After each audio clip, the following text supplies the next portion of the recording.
কোরআন নামক একটি সংবিধান, একটি কোরআন আল্লাহ রাব্বুল আলামিন প্রিয় নবীজির উপরে নাজিল করেছেন। এই নাজিলকৃত বিধানের মধ্যে আমার আল্লাহ রাব্বুল আলামিন শরীয়তের বিধান, আদেশ এবং নিষেধ আকারে 500টা আইন দিয়েছেন। জোরে বলেন ঠিক কিনা? আমি যদি আপনাদের জিজ্ঞাসা করি, এমনকি এলাকার যত মানুষ আছে সবাইকে একসাথে বসিয়ে জিজ্ঞাসা করি, আল্লাহ রাব্বুল আলামিন আমাদের যে 500টা আইন দিয়েছেন সেই আইনগুলো কি কি বলতে পারবেন? আরো জোরে। ধারাবাহিকভাবে যে আলেমগুলো জেনেছে তারা হয়তো বলতে পারবেন এই 500টা আইনের সঙ্গে আমরা জড়িত নয়, এই 500টা আইন আমরা পরিচিতও নয়, এই 500টা আইন আমরা সিরিয়াল দিয়ে বলতেও পারি না। জোরে বলেন ঠিক কিনা? যদিও আপনারা পারেন, কেউ নামাজ কালাম পড়েন অথবা কোরআন পড়েন আর না পড়েন, 2-5টা বলতে পারবেন, ঠিক কিনা? কিন্তু 500টা বলতে পারবেন না। আমার আল্লাহ রাব্বুল আলামিন আদেশ আকারে 250টা এবং নিষেধ আকারে 250টা বিধান দিয়ে 500টা আইন দিয়ে 6666 খানা আয়াত দিয়ে এই কোরআনটা সাজিয়েছেন। জোরে বলেন ঠিক কিনা? এই কোরআন আমাদের কাছে আমানত। আমানত যদি কোনো ব্যক্তি খেয়ানত করে, আল্লাহ রাব্বুল আলামিনের দরবারে জবাবদিহিতা করা লাগবে না লাগবে না? ওই পিছনের ভাই যারা আছেন তারা বললেন না, তাদের মনে হয় লাগবে না, ঠিক কিনা? ইন্নাহু লাযিকরুল লাকা ওয়া লিকাওমিকা ওয়া সাওফা তুসআলুন।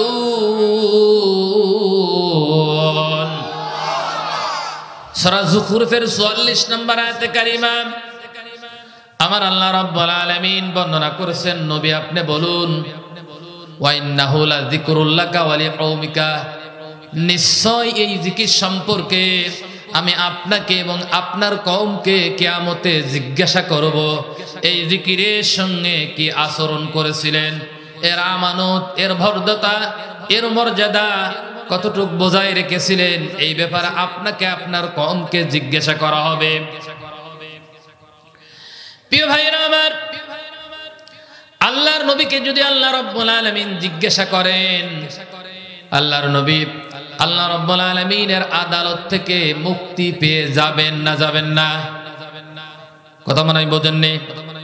কোরআনের যে হক, কোরআনের যে দাবি নবীর উপরে ছিল, ইত্তাবি মা উহিয়া ইলাইকা মির রাব্বিকুম, ও নবী যে কোরআন আপনার উপরে নাজিল করেছি এই কোরআন দিয়েই আপনি চলবেন এবং চালাবেন।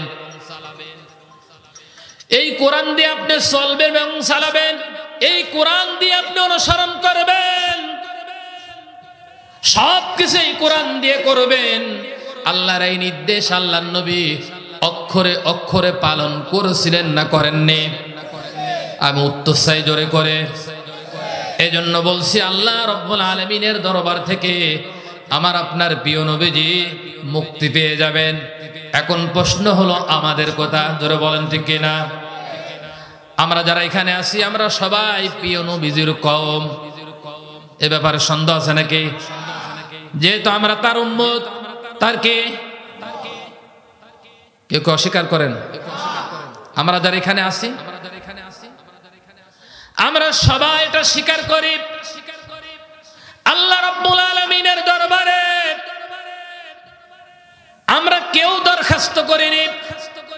অন্যান্য নবীরা আল্লাহ রাব্বুল আলামিনের দরবারে দরখাস্ত করেছেন, কোন নবীর দোয়া মঞ্জুর হয়নি। একজন মাত্র নবীর দোয়া মঞ্জুর হয়েছেন, তিনি হচ্ছেন হযরতে ঈসা আলাইহিস সালাতু ওয়াস সালাম, ঠিক কিনা? অন্যান্য নবীরা আল্লাহ রাব্বুল আলামিনের কাছে এই মর্মে দরখাস্ত করেছেন, আমাকে নবী না বানিয়ে যদি শেষ জামানার নবীর উম্মত বানাতেন আমি ধন্য হয়ে যেতাম। আমরা কোনো দরখাস্ত করিনি, বিনা দরখাস্তে আমার প্রিয় নবীজির উম্মত আমরা হতে পেরেছি। চিল্লাই বলেন আলহামদুলিল্লাহ। প্রিয় ভাইরা আমার, এই নবীজি উম্মত যেহেতু আমরা নবীজির কওম, কিয়ামতে আল্লাহ রাব্বুল আলামিন আমাকে আপনাকে সবাইকে এই কথা জিজ্ঞাসা করবেন যে কোরআন মানা হয়েছিল কিনা, কোরআন দিয়ে ব্যক্তি জীবন, পারিবারিক জীবন, সামাজিক জীবন, রাষ্ট্রীয় জীবন পরিচালনা হয়েছিল কিনা। সত্যি করে বলেন, আমরা স্বাধীনতার বয়স 53-54 বছর হয়ে গেল। এই রাষ্ট্রটা, এই সমাজটা, এই পরিবারটা আল্লাহ রাব্বুল আলামিনের কোরআন দিয়ে পরিচালিত কি হয়েছে? আরো জোরে বলেন। তাহলে আপনি কি আল্লাহর দরবারে আসামি হবেন কি হবেন না? আমি কি আল্লাহ রাব্বুল আলামিনের দরবারে আসামি হব কি হব না? এখন আমি যদি আল্লাহ রাব্বুল আলামিনের দরবারে আসামি হই, আল্লাহ রাব্বুল আলামিন আমাকে যদি আসামি করেন, আপনাকে যদি আসামি করেন, মন থেকে বলেন তো দেখি, আল্লাহর দরবার থেকে নিষ্কৃতি আপনি পাবেন কিনা? ওটা আল্লাহ রাব্বুল আলামিন অভিযোগ দায়ের করেছেন, সে কথা বললাম। শুধু আল্লাহ রাব্বুল আলামিন নয়, প্রিয় নবীজি পর্যন্ত আল্লাহ রাব্বুল আলামিনের দরবারে আমাদের সবার নামে নালিশ করবেন, মামলা দায়ের করবেন, অভিযোগ করবেন। আমার আল্লাহ রাব্বুল আলামিন কোরআনুল কারীমের মধ্যে তাও বলে দিয়েছেন, ওয়াকালার রাসূল ইয়া রাব্বি ইন্না কওমি ইত্তাখাযু হাযাল কুরআনা মাহজুরা।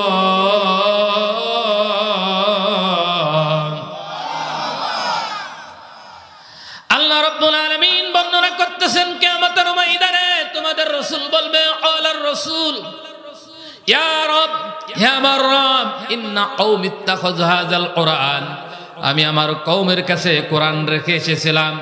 আমার প্রশ্ন, আমার নবী ইন্তিকালের পূর্ব মুহূর্তে কোরআন কি নিয়ে গেছেন না আমাদের কাছে দিয়ে গেছেন? এখনো কোরআন কমপ্লিট আছে, একটা অক্ষরও রদবদল হয়নি, পরিবর্তন হয়নি, সংযোজন বিয়োজন হয়নি। এই ব্যাপারে কি আমরা স্বীকার করতে রাজি আছি? আছে কিনা দেখি, কে কে রাজি আছি? লিল্লাহি তাকবীর। সুতরাং পৃথিবীর কোন মানুষ যদি বলে এই কোরআনে কারীমের মধ্যে ভুল আছে, কোরআন সম্পর্কে যদি আজে বাজে কোনো মন্তব্য করে, আমি আল্লাহর নামে কসম করে বলছি, ওই লোকটাকে সাথে সাথে দুনিয়া থেকে ফেলে দেবেন। কিয়ামতে আপনাকে আল্লাহ তাআলা জান্নাতবাসী করে দেবে।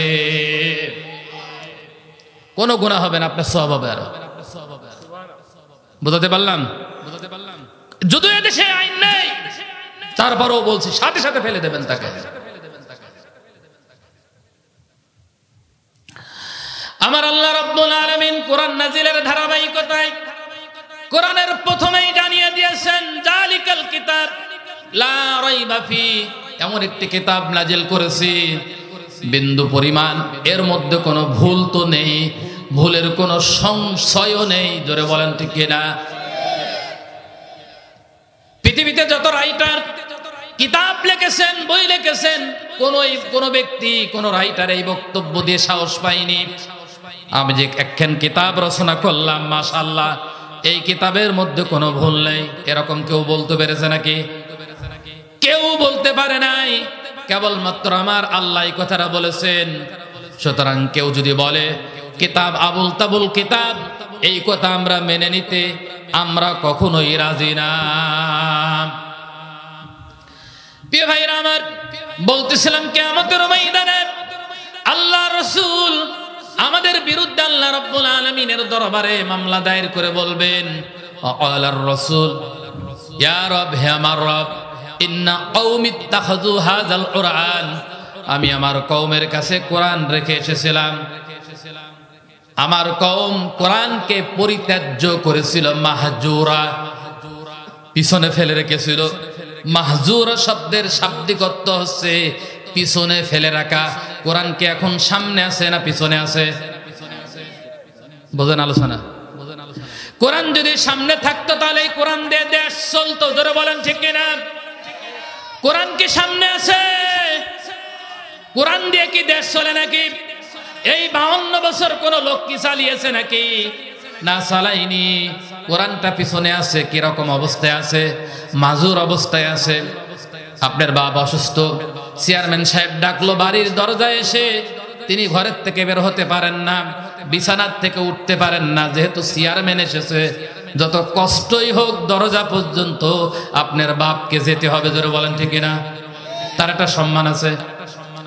এজন্য লাঠি ভরতে হলো আপনার বাপ, দরজাটা খুলে দিয়ে চেয়ারম্যান সাহেবকে ওয়েলকাম জানাবে, আসেন, তার দুঃখ দুর্দশার কথা বলবেন, এটাই স্বাভাবিক।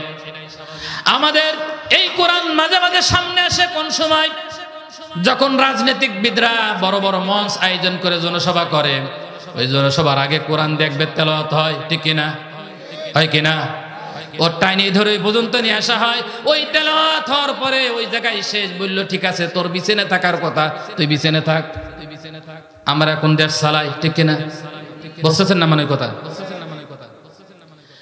তাহলে এই বিছানার থেকে নিয়ে এসে সামনে নিয়ে এসে একটু নাইরে সাইরে আবার পিছনে তাকে রেখে আসা হলো। এটা হচ্ছে কোরআনের বর্তমান হাল হাকিকত।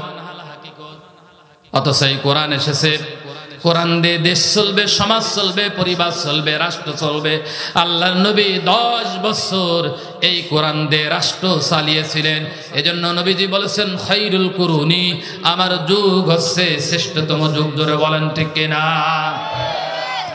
এখনো যদি বাংলাদেশে এই কোরআন দিয়ে রাষ্ট্র পরিচালিত হয়, আজকে আমরা বিভিন্ন মাধ্যমে দেখতে পাচ্ছি যত জুলুম, অবিচার, নির্যাতন, নিষ্পেষণ এই দেশে হচ্ছে। বর্তমান চাঁদাবাজি, টেন্ডারবাজি, সন্ত্রাসী কার্যক্রম পরিচালিত হচ্ছে। যদি এই কোরআন যদি সংসদে যায়, জোরে বলেন এগুলো বন্ধ হবে না? হবে না? তাহলে এই কোরআন সংসদে যাক। আল্লাহর নবীর দোয়া আমানত আমাদের কাছে আছে। এই আমানত যেই তাকে রাখার কথা, সেই তাকে আমরা কি রাখতে রাজি আছি নাকি? যে রাজি আছে হাত তুলে দেখেন তো কতি। লিল্লাহি তাকবীর। প্রিয় ভাইরা আমার, যদি আল্লাহ রাব্বুল আলামিনের দরবারে জবাবদিহিতার হাত থেকে বাঁচতে চান, আগামী দিনে কোরআনের পক্ষে অবস্থান করবেন, ঠিক কিনা? কোরআনের পক্ষে অবস্থান না করলে আপনি মুসলমান থেকে খারিজ হয়ে যাবেন। কারণ আল্লাহর আইনের বিপক্ষে কোনো ব্যক্তি যদি দাঁড়ায়, ওই ব্যক্তি কোনোদিন মুসলমান থাকে না, কাফের হয়ে যায়। কথা কি বেশি বলে ফেললাম? কম বললাম? কষ্ট বলেন? প্রিয় ভাইরা আমার, আসুন তো আমি একটা আয়াত ওই কোরআনুল কারীম থেকে তেলাওয়াত করেছি, সূরাতুল বাকারার 183 নম্বর আয়াত। আমার আল্লাহ রাব্বুল আলামিন এই আয়াতে কারিমার মধ্যে 4টা আলোচনা করেছেন। জোরে বলেন কয়টা? প্রথম, ইয়া আইয়ুহাল্লাযীনা আমানু, রোজার বিধান দিতে গিয়ে আল্লাহ রাব্বুল আলামিন আমানু শব্দটা টেনে নিয়ে এসেছেন।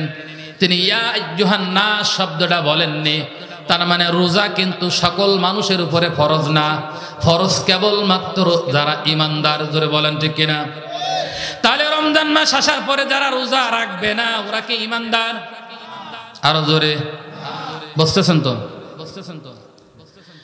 ঈমানদারের খাতার থেকে আপনি কেটে যাবেন, আপনার নামটা কেটে যাবে। আমার আল্লাহ রাব্বুল আলামিন রোজার বিধান দিতে গিয়ে প্রথম শব্দ উচ্চারণ করেছেন ইয়া আইয়ুহাল্লাযীনা আমানু। তাহলে ঈমানদাররাই কেবলমাত্র আগামী দিনে রোজা রাখবে, এটা প্রমাণ। ঈমানদার কাদেরকে বলা হয়? আল্লাহ রাব্বুল আলামিনকে বিশ্বাস করা না দেখে তার সকল বিধানের সামনে আমাদের মস্তককে যদি আমরা অবনত করে দেই, তাহলেই কেবলমাত্র আল্লাহর উপরে ঈমান এনেছি, এটাই আল্লাহ রাব্বুল আলামিনের উপরে, আল্লাহ রাব্বুল আলামিনের কাছে গ্রহণযোগ্য হবে। জোরে বলেন ঠিক কিনা? ঈমান আনা মানে জাগতিক দুনিয়ার সকল প্রকার কুফর, বাতিল, শিরিক পরিত্যাগ করে কেবলমাত্র আল্লাহ রাব্বুল আলামিনের উপরে পূর্ণ অবিচল আস্থা এবং বিশ্বাস করা। জোরে বলেন ঠিক কিনা? হযরত আব্দুল উজ্জা তার চাচার কাছে বলতেছে, চাচা, মুহাম্মদ সাল্লাল্লাহু আলাইহি ওয়াসাল্লাম সম্পর্কে আপনার ধারণা কি? চাচা বলতেছে, আমি 100% বিশ্বাস নিয়ে বলতেছি মুহাম্মদ সত্যি একজন নবী। জোরে বলেন সুবহানাল্লাহ। আব্দুল উজ্জা বলতেছে, তাহলে চাচা আপনি ঈমান আনেন? বললেন, না, আমি ঈমান আনবো না। এই কারণে আমার পূর্বপুরুষ বাপ দাদাদের থেকে আমি যা পেয়েছি ওইটার উপরে আমি অবিচল আছি। এটা কাফেরদের একটি বক্তব্য। ক্বালু হাসবুনা মা ওয়াজাদনা আলাইহি আবাআনা। কাফেররা এই কথা বলতো, আমরা যা পেয়েছি আমাদের পূর্বপুরুষ থেকে ওটাই আমাদের জন্য যথেষ্ট। এটা কাফেরদের বক্তব্য। চাচা সাফ জানিয়ে দিলেন। আব্দুল উজ্জা বললেন, চাচা এতদিন পর্যন্ত আপনার জন্য আমি অপেক্ষা করতেছিলাম, আপনি যেহেতু পরিষ্কার করে দিয়েছেন ঈমান আনবেন না, আর আমি আপনার এই কথার সাথে বিশ্বাস করেছি, এজন্য আপনার সামনে ঘোষণা দিচ্ছি, লা ইলাহা ইল্লাল্লাহু মুহাম্মাদুর রাসূলুল্লাহ। আব্দুল উজ্জা পরিষ্কার ভাষায় দেখুন কালেমা চাচার সামনে তেলাওয়াত করে দিলেন। চাচা বলতেছে, ভাতিজা তুমি কি জানো এই তেলাওয়াত করার মানে কি? বলল না। চাচা বলতেছে, এই তেলাওয়াত করার মানে হচ্ছে জাগতিক যত সম্পত্তি আমি দিয়েছি, বাড়ি ঘরে যা আছে, ইস্তবার উস্তবার যা কিছু আছে, সব কিছু তোমাকে এই মুহূর্তে ছেড়ে দিতে হবে। ভাতিজা আব্দুল উজ্জা বলতেছে, চাচা দুনিয়ার সকল জাগতিক সম্পত্তি এই মুহূর্তে আমি আপনার হাতে অর্পণ করে দিলাম। জোরে বলেন সুবহানাল্লাহ। চাচা বলতেছে, ভাতিজা এখানেই শেষ নয়। বলল, আর কি আছে? বলল, তোমার গায়ে শরীরে তওবন্দ আছে, জামা আছে, এগুলো তোমাকে খুলে দিতে হবে। আব্দুল উজ্জা গায়ের জামাটা, পরনের লুঙ্গিটা সাথে সাথেই খুলে দিলেন। লজ্জায় স্থান ধরে আপন মায়ের সামনে যে বলতেছে, মা জীবনে কোনো কিছু তোমার কাছে চাইনি, ছোট্টবেলায় বাবা মারা গিয়েছিল, এতিম ছেলে, দরদ বুঝি, সব কিছু বুঝি, কোনোদিন তোমার কাছে কোনো আবদার করি না, আজকে একটা জিনিস চাই। মা ছেলের অবস্থা দেখে নিজের দুই চোখ চেপে ধরে বলছে, বাবা এই অবস্থা তোমাকে কে করেছে? বলতেছে, চাচা কি কারণে? ইসলাম কবুল করার কারণে, ঈমান আনার কারণে। তুমি আমার কাছে এখন কি চাও? কিচ্ছু চাই না, একটা মাত্র শুধু তওবন্দ চাই, একটা কাপড় চাই। মা দূরের থেকে যুবক মানুষ, 22 বছরের ছেলে, ঘরের মধ্যে থেকে একটা কাপড় আব্দুল উজ্জার দিকে ছুঁড়ে মারলেন। আব্দুল উজ্জাই কাপড়টা নিলেন, ছিঁড়ে 2 খণ্ড করে এক টুকরা গায়ে দিলেন, আর এক টুকরা তহবন্দ বানিয়ে নিলেন। হাঁটতে হাঁটতে নিজের বাড়ি থেকে একদিন 2 দিন নয়, প্রায় 6 দিন একাধারে হেঁটে হেঁটে খালি পায়ে বিশ্ব নবীর মসজিদ, মসজিদ নববীর পাশে আব্দুল উজ্জা উপস্থিত হয়ে গেছেন। মসজিদে নববী থেকে নবীজি নামাজ আদায় করে উস্কো খুস্কো একটা ছেলেকে দেখে বলতেছে, বাবা তোমার নাম কি? বললেন, আমার নাম আব্দুল উজ্জা। তোমার এই হাল হাকিকত কেন? সব কিছু খুলে বললেন। আল্লাহর নবী আব্দুল উজ্জাকে ভিতরে নিয়ে গেলেন। নিয়ে যাওয়ার পরে সবাইকে বললেন, তোমরা তাকে গোসল করাও। গোসল করানো হলো, সুন্দর একটা কাপড় দেওয়া হলো। এরপরে নবীজি সাহাবায়ে কেরামদেরকে বললেন, দেখো আজকের থেকে ওর নাম আব্দুল উজ্জা না, আমি বিশ্ব নবী ওর নামটা রেখে দিলাম আব্দুল্লাহ। জোরে বলেন সুবহানাল্লাহ।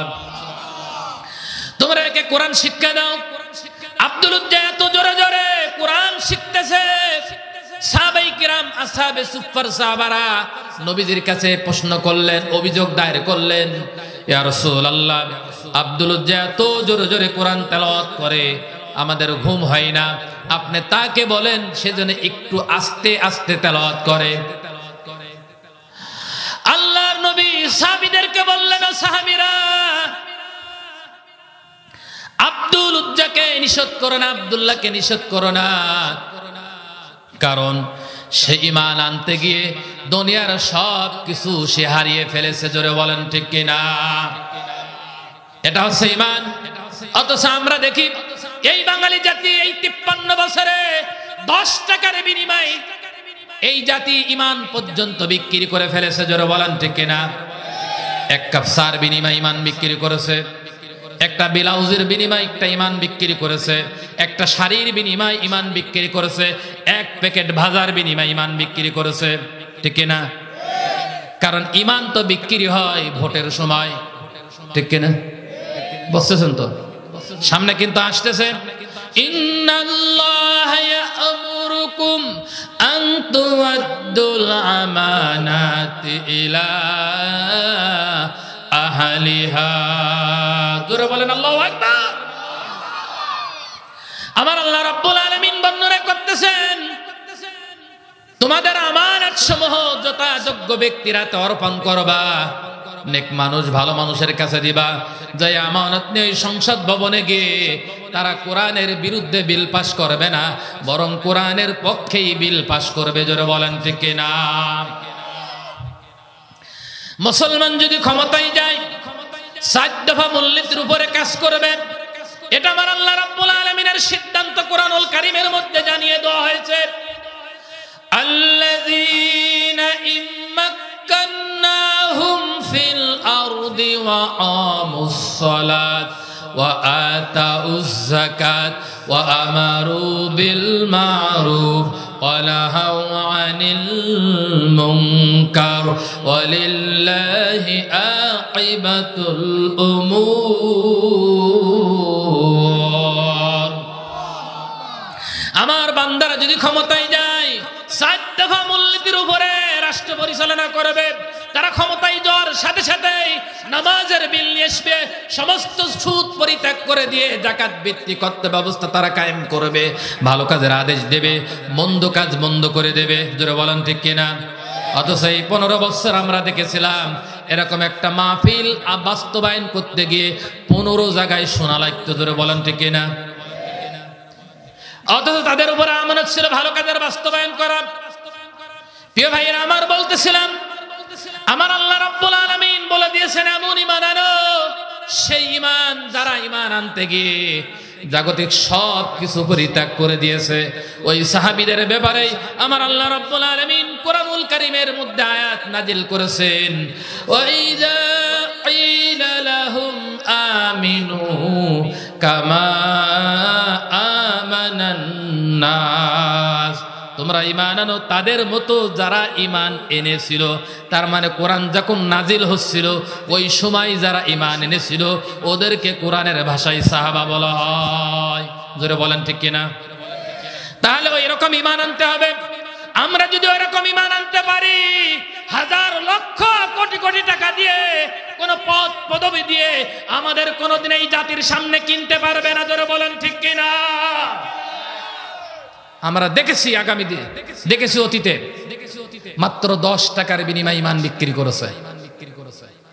আমি কি আন্দাজে বললাম না? মিথ্যা বললাম? আপনি জানেননি?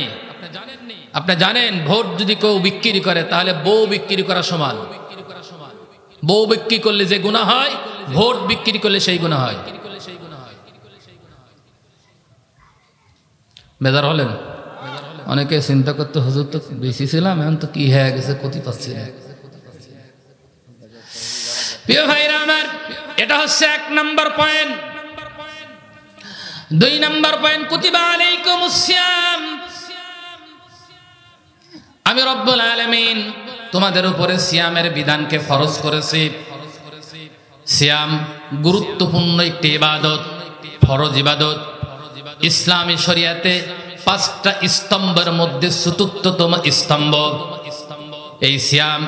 এমন একটি বিধান নবীজি বলেছেন, আলাইকা বিসসাওম ফাইন্নাহু লা আদলা লাহু, তোমরা সিয়াম রাখো, কারণ সিয়ামের মতন এত গুরুত্বপূর্ণ ইবাদত আল্লাহর কাছে আর নাই।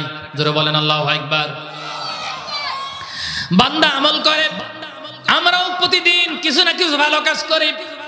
একটা কোরআনের আয়াত তেলাওয়াত করলে মিনিমাম কমপক্ষে 10টা নেকি হয়। ওই 10টা নেকি কিরামান কাতিবিন ফেরেশতা দয় তারা লিপিবদ্ধ করে। জোরে বলেন ঠিক কিনা? কিন্তু সিয়ামের বেলায় তা ভিন্ন। সিয়াম যদি কোনো ব্যক্তি পালন করে কতটা নেকি দেবে, কি দেবে আমরা কিছুই জানি না। তবে হাদিসে নবীজি, আল্লাহর নবী আমাদেরকে জানিয়েছেন, ফা ইন্নাহু লি ওয়া আনা আজজি বি, বান্দা যদি সিয়াম পালন করে এর পুরস্কার স্বয়ং আল্লাহ তাআলা বান্দার জন্য নিজেই। জোরে বলেন আল্লাহু আকবার। প্রিয় ভাইরা আমার, খুব লক্ষণীয় বিষয়, একটু লক্ষণীয় বিষয় খেয়াল করবেন, তাহলে আল্লাহ রাব্বুল আলামিন নিজে হাতে পুরস্কার দান করবেন। আল্লাহ যেই হাতে আমাদেরকে পুরস্কার দিতে চান, ওই পুরস্কারটা নেওয়ার জন্য আমাদের সিয়াম থাকার দরকার আছে না? জোরে বলেন নাই? আর জোরে বলেন আছে না নাই? তাহলে সিয়াম থাকতে রাজি আছেন? রাজি আছেন? আছেন? দেখি কে কে রাজি আছেন। লিল্লাহে তাকবীর। আল্লাহ কবুল করুন, বলেন আমিন। আজকের মাহফিল সাকসেস। আজকের মাহফিল কি? রোজা রাখার জন্য সবাই স্বীকার করেছে কি না? ওই যে দোকানে স্ত্রীর 2 কেন কাপড় বাড়িতে নিয়ে যায় হীরা দিয়ে যারা রাখে, বুঝতেছেন তো নাকি? আমরা আমাদের যারা তো এটা হয়, মানে সারা বছর তো কাপড় নেই, এখন কাপড় অত বড় কাপড় পাবে কোথায়? এখন দেখলাম যে স্ত্রীর 2 কেন কাপড় সেলাই করেছে। কি করেছে? সেলাই করে সামনের দিয়ে ঘিরে দিয়েছে, ঘেরাও করে এরপরে এক এক আল্লাহর ওলি ভিতরে ঢুকতেছে, মুরাকাবা মুশাহাদা করে তারপরে বাড়াচ্ছে। কি বলেন? ওই পিছনের ভাইরে কথা বলে নাকি মিথ্যা বললাম না সত্য বললাম? মা বোনরা খবরদার, আপনাদের স্বামীর যার দোকান আছে এই বছরে আর কাপড় ধার দেওয়া কি কে কথা কয় না কে? প্রিয় ভাইরা আমার, তাহলে পরে এই ব্যাপারে স্পষ্ট হয়ে গেলাম, সিয়াম রাখা ব্যক্তিদের পুরস্কার ফেরেশতারা লিখবে না, ফেরেশতারা দেবে না। জোরে বলেন দেবে কে? আরো জোরে বলেন। আল্লাহ রাব্বুল আলামিন সিয়াম রাখা ব্যক্তিদের পুরস্কার নিজ হাতে দেবেন। তাহলে আল্লাহর হাত থেকে পুরস্কার নেওয়ার জন্য আমাদের প্রতিযোগিতা করার দরকার আছে না নাই?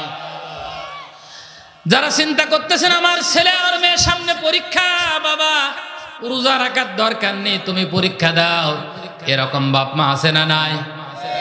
ওই বাপ মা যদি থাকেন তওবা করেন, কিয়ামতে সন্তানের এই দায়ভার আপনার ঘাড়ের উপরে যাবে, কারণ আপনার সন্তান বালেগা হয়ে গেছে, বালক হয়ে গেছে, আপনার সন্তানের উপরে রোজা ফরজ হয়ে গেছে। খবরদার ঠেকাতে যাবেন না, ঠিক না? পরীক্ষায় পাশ করানোর মালিক টিচারও না, আপনার সন্তানও না, আপনিও না। পরীক্ষায় যদি পাশ করার ক্ষমতা যদি আল্লাহ রাব্বুল আলামিন মঞ্জুর করে রাখে, আপনার সন্তান যেভাবেই পরীক্ষা দিক না কেন আল্লাহ রাব্বুল আলামিন পাশ করাই দেবেন। জোরে বলেন ঠিক কিনা? প্রিয় ভাইরা আমার, আল্লাহর নবী 1000 বছর আগে বর্ণনা করেছেন, ইযা জা রমাদান ফুতিহাত আবওয়াবুল জান্নাহ ওয়া গুল্লিকাত আবওয়াবুন নার ওয়া সুফিদাতিশ শায়াতিন। নবীজি বলেন, শোনো, এই সিয়ামের মর্যাদা, এই রমজানের মর্যাদা কত বড়, একটু ভালো করে লক্ষ্য নিয়ে শোনো।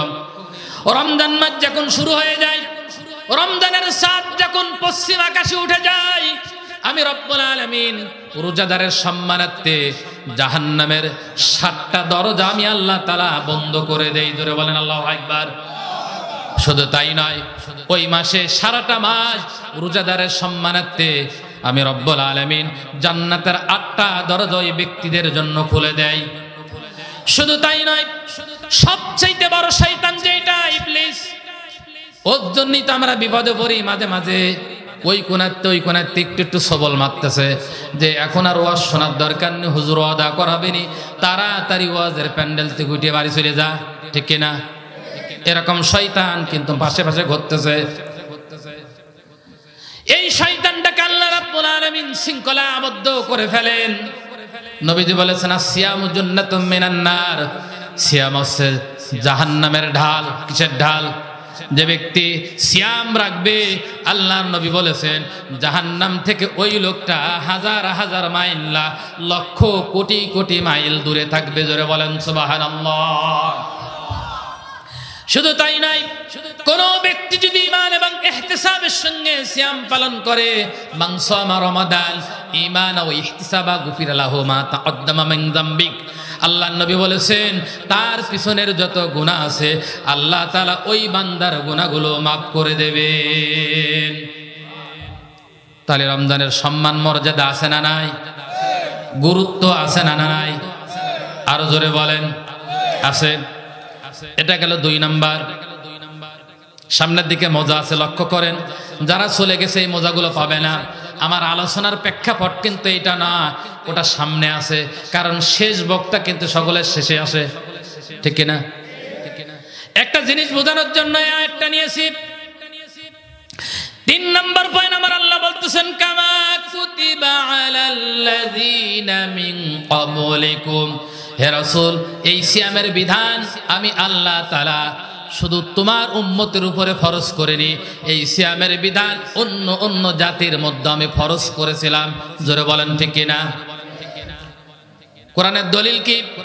আল্লাহ রাব্বুল আলামিন দলিল দিয়েছেন, ফাকুলি ওয়াশরাবি ওয়াররি আইনা ফাইম্মা তারাইন্না মিনাল বাশারি আহাদান ফাকুলি ইন্নী নাযারতু লিররহমানি সাওমান ফালান উকাল্লিমাল ইয়াউমা ইনসিয়া। জোরে বলেন আল্লাহু আকবার। সূরাতুল মারিয়াম, কোরআনুল কারীমের মধ্যে একজন মহিলার নামে সূরা নাযিল করেছেন, তার নাম হচ্ছে মারিয়াম। তার নাম কি? আমার সমস্ত মেয়েদের নামে একটা সূরা নাযিল করেছেন, তার নাম সূরা নিসা। জোরে বলেন ঠিক কিনা? মারিয়াম কোন নবী ছিলেন না, আল্লাহর নেককার বান্দা ছিলেন, কিন্তু তিনি বিবাহিতা ছিলেন না, অবিবাহিতা ছিলেন। আল্লাহ রাব্বুল আলামিন বিশ্ববাসীর জন্য, নারীদের জন্য মডেল বানানোর জন্য মারিয়ামকে আল্লাহ তাআলা বাছাই করলেন। মারিয়ামের পেটে সন্তান আসলো। সন্তান যখন আসলো মারিয়াম ভয় পেয়ে গেছে, আমার পেটে বাচ্চা আসলো, অথচ আমাকে কোনো পুরুষ স্পর্শ করেনি। নারীদের জীবনের সবচাইতে বড় সতীত্ব হচ্ছে এইটা। জোরে বলেন ঠিক কিনা? এইটা যদি নষ্ট হয়ে যায় তাহলে নারীর নারীত্ব বলতে কিছু থাকে না। মারিয়াম ভয় পেয়ে গেলেন, চিন্তা করলেন সন্তান তো ভূমিষ্ঠ হবে, তিনি দূরে চলে গেলেন। একটা খেজুর গাছের নিচে অবস্থান করলেন। অনেক লম্বা কাহিনী, ঘটনা বললে অনেক দূর যাবে, মূল কথাটা বোঝানোর জন্য বলছি। মারিয়াম প্রসব বেদনা উঠে গেছে, সন্তান ভূমিষ্ঠ হবে, এই সময় কামনা করতেছে, আল্লাহ আমি যদি মরে যেতাম, এই মুখ যদি মানুষকে না দেখাতাম, মানুষ আমাকে কলঙ্কিনী বলবে। আল্লাহ রাব্বুল আলামিন ফেরেশতার মাধ্যমে মারিয়ামকে সান্ত্বনা দিলেন, বললেন মারিয়াম ক্ষুধা লেগেছে, ওই দেখো গাছ দেখা যায়, ধাক্কা মারো, পাকা পাকা খেজুর আমি আল্লাহ তাআলা তোমাকে দান করব। মারিয়ামকে খাওয়ালেন। প্রিয় ভাইরা আমার, সন্তান ভূমিষ্ঠ হয়ে গেল, একদিনকার বাচ্চা। এই পৃথিবীতে আল্লাহ রাব্বুল আলামিন 4 রকম পদ্ধতিতে মানুষ তৈরি করেছেন। কয় রকম? আরো জোরে বলেন। 1 নাম্বার, বাবা আদম আলাইহিস সালাতু ওয়াস সালাম সরাসরি মাটি দিয়ে আল্লাহ রাব্বুল আলামিন তাকে তৈরি করেছেন, কোন জিনিসেরই নাই, সরাসরি মাটি দিয়ে। কি দিয়ে? মাটি দিয়ে। 2 নাম্বার, আদমের বাম পাজরের হাড় দিয়ে আল্লাহ রাব্বুল আলামিন মেয়ে মানুষকে তৈরি করেছেন। জোরে বলেন ঠিক কিনা? 3 নাম্বার, পিতা ছাড়া আল্লাহ রাব্বুল আলামিন মানুষ তৈরি করেছেন, তার নাম ঈসা আলাইহিস সালাতু ওয়াস সালাম। আর 4 নাম্বার পদ্ধতি হচ্ছে আমরা সবাই এসেছি বাপ মার মাধ্যমে। জোরে বলেন ঠিক কিনা? এই 4টা পদ্ধতিতে পৃথিবীতে মানুষ তৈরি হয়েছে। আমার আল্লাহ পিতা ছাড়া সন্তান তৈরি করতে পারেন, মানুষ তৈরি করতে পারেন, এই ক্ষমতা আমার আল্লাহর আছে না নাই? ঈসা আলাইহিস সালাতু ওয়াস সালাম তার নমুনা। একদিন বয়স, সন্তানকে কোলে করে নিয়ে নির্জনে থাকা যাবে না। মারিয়াম চিন্তা করলেন মানুষের মধ্যে যেতে হবে, এখানে কোনো মানুষজন নাই, তিনি চলে যাচ্ছেন মানুষদের মধ্যে। আর মারিয়াম মনে মনে চিন্তা করতেছেন, মানুষ যদি আমাকে প্রশ্ন করে তাহলে কি উত্তর দেব? আল্লাহ রাব্বুল আলামিন মারিয়ামের অন্তরের খবর জানেন না? আল্লাহ রাব্বুল আলামিন সাথে সাথে মারিয়ামের ওই কথাটা, ওই কল্পনাটা, ওই বক্তব্যটা কোরআনে কারিমের আয়াত বানিয়েছেন পরবর্তীতে। আর এই কোরআনের কারিমের মধ্যে আয়াত বানায় আল্লাহ তাআলা ঢুকিয়ে দিয়েছেন। মারিয়াম কোন সময় বলেছিলেন ফাকুলি ওয়াশরাবি আররাইনা, ও মারিয়াম খাও, পান করো, চক্ষু জুড়াও। আর তুমি যখন মানুষের মাঝখানে যাবে, মানুষ যখন জিজ্ঞাসা করবে মারিয়াম এই সন্তান তুমি কোথায় পেলে, তুমি তখন বলবা আমি এখন রোজা আছি, কারোর সাথে কথা বলা যাবে না। ওই জামানার নিয়ম ছিল রোজা রাখা হবে, কিন্তু কারোর সাথে কথা বলা যাবে। কথা কি বোঝাতে পারলাম? তাহলে ওই শরিয়াতেও রোজা ছিল, কিন্তু রাখার পদ্ধতি ছিল ভিন্ন, ঠিক কিনা? আজ আজকে যদি ওই রকম পদ্ধতি আমাদের থাকতো, বাঙালি জাতির বিশ্বাস একটা রোজা হইতো না, কারণ ওরা একদিন না খেয়ে থাকতে রাজি, কিন্তু কথা বন্ধ করতে রাজি না। জোরে বলেন ঠিক কিনা? কে? আমি কি মিথ্যা বললাম? এরা একদিন কে না খেয়ে রাখতে রাজি, কিন্তু কথা বন্ধ করতে রাজি না। ওই শরিয়াতে সিয়াম ছিল, সিয়াম রাখা হবে, কিন্তু সিয়াম রাখলে কারোর সাথে কথা বলা যাবে না। মারিয়াম আলাইহিস সালাম সবাই লোকজন ঘেরাও করে ধরে ফেলেছে, মারিয়াম কোথায় গিয়েছিলে, তোমাকে খুঁজে পাওয়া যাচ্ছে না, আর এই সন্তান কোথায় তুমি পেলে? মারিয়াম কোনো উত্তর দেয় না, বলে ইশারা করে এর কাছে চাও, আমি রোজা আছি, কথা বলবো না। সবাই তখন বলতে শুরু করলো, মারিয়াম ছোট্ট নাবালক শিশু, একই কথা বলবে, একই কথা বলতে পারবে নাকি? তুমি তো কলঙ্কর বোঝা বহন করে আমাদের মাঝখানে আসলে। তোমার মা তো অত্যন্ত ভালো মানুষ ছিল, তোমার বাবাও অত্যন্ত ভালো মানুষ ছিল, আমরা তোমার কাছ থেকে এটা আশা করিনি। এই যার সন্তানটা নিয়ে তুমি কেন এসেছো? এই কথা যখন ওই পাদ্রীরা বলতে শুরু করলো, হযরত ঈসা আলাইহিস সালাম তখন মায়ের বাম স্তন পান করতেছিলেন। সন্তান যদি বাম স্তন পান করে, ডান স্তন পান করতেছিলেন, সন্তান যদি ডান স্তন পান করে তাহলে সন্তানের হাত উপরের দিকে থাকে। আমার আল্লাহ রাব্বুল আলামিন ওই বক্তব্যটা কোরআনুল কারীমের আয়াত বানায়া এই কোরআনে কারীমের মধ্যে ঢুকিয়ে দিয়েছেন। জোরে বলেন আল্লাহু আকবার, আরো জোরে বলেন আল্লাহু আকবার। হযরত ঈসা আলাইহিস সালাম ওই সময় বলেছিলেন, আলা ইন্নী আবদুল্লাহ আতানিয়াল কিতাবা ওয়া জাআলানি নাবিয়্যা ওয়া জাআলানি মুবারাকান আইনামা কুনতু ওয়া আওসানি বিস-সালাতি ওয়াজ-যাকাতি মা দুমতু হাইয়্যা। সিল্লাই বলেন আল্লাহু আকবার। হযরত ঈসা আলাইহিস সালাম বললেন, আলা ইন্নী আবদুল্লাহ, আমি কোন যার সন্তান নয়, অবৈধ সন্তান নয়, আমি আল্লাহ তাআলার বৈধ বান্দা। জোরে বলেন আল্লাহু আকবার।